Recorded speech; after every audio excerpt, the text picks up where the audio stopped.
Olá a todos, tudo bom?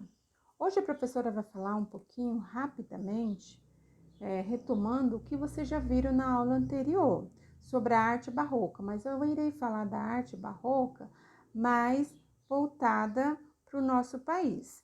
Então, na aula anterior, vocês já tinham visto a origem da arte barroca, relembrando que foi, né, ela se estendeu por todo o século XVII, tá? E pelas primeiras décadas do século XVIII, abrangendo quase toda a Europa e a América Latina. O que foi a arte barroca, vocês também já viram, que foi um movimento artístico internacional utilizado na arquitetura, na pintura, na escrita, na música e em outras áreas culturais. E as características. Vocês viram as características de forma geral da arte barroca, que, né, era desenvolvida em diversos lugares e o estilo barroco não possuía um caráter homogêneo, tá?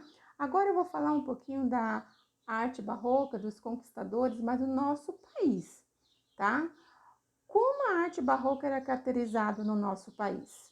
A arte barroca, ela era caracterizada pelo exagero. O exagero nas formas rebuscadas, nas figuras dramáticas, nos jogos de luz, nos elementos ornamentais em excesso e o uso de muito dourado, tá? A arte barroca no nosso país, ela surgiu no período colonial e ela representava o catolicismo e a fé. O barroco foi um movimento artístico no nosso país que começou através das artes plásticas e marcou a construção de uma identidade luso-brasileira, tá? O estilo barroco, voltado para a escultura, para os santos, as características eram os olhos puxados, as feições morenas e os lábios sensuais. Para vocês entenderem um pouquinho melhor sobre quais foram os estados que deu mais ênfase em relação à arte barroca no nosso país.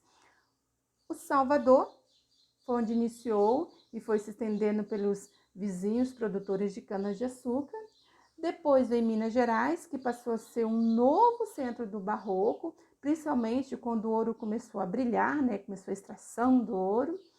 Depois veio o Rio de Janeiro, devido ao comércio das minas, se enriqueceu e o barroco se tornou presente.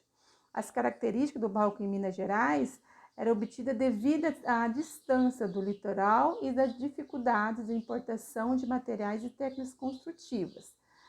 Teve um caráter peculiar, ou seja, um caráter personalizado próprio de uma arte diferente, uma arte regionalista. Então, a arte barroca de Minas Gerais, ela tinha esse destaque. O estilo de vida no barroco no nosso país tinha um modo de ver, de sentir, de vivenciar a arte e a fé, tá? E o barroco mineiro é a conquista de uma tendência artística nacional própria. E como vocês sabem, os artistas, né, brasileiros de bastante destaque, como vocês podem observar aí, que era o Antônio Francisco Lisboa, apelidado de Aleijadinho, que ele era arquiteto, decorador, pintor, escultor. E também nós temos o mestre Ataíde, que o nome dele, na realidade, era Manuel da Costa Ataíde. Foi um dos maiores pintores do barroco, com grande domínio e perspectiva. Então, essa aula era somente para enfatizar um pouquinho o barroco no nosso país. Tá? Vocês podem fazer anotações, retomar o conteúdo, no caso o vídeo, tá? Porque nós iremos usar esse tema no simulado. Obrigado pela atenção, bom estudo a todos.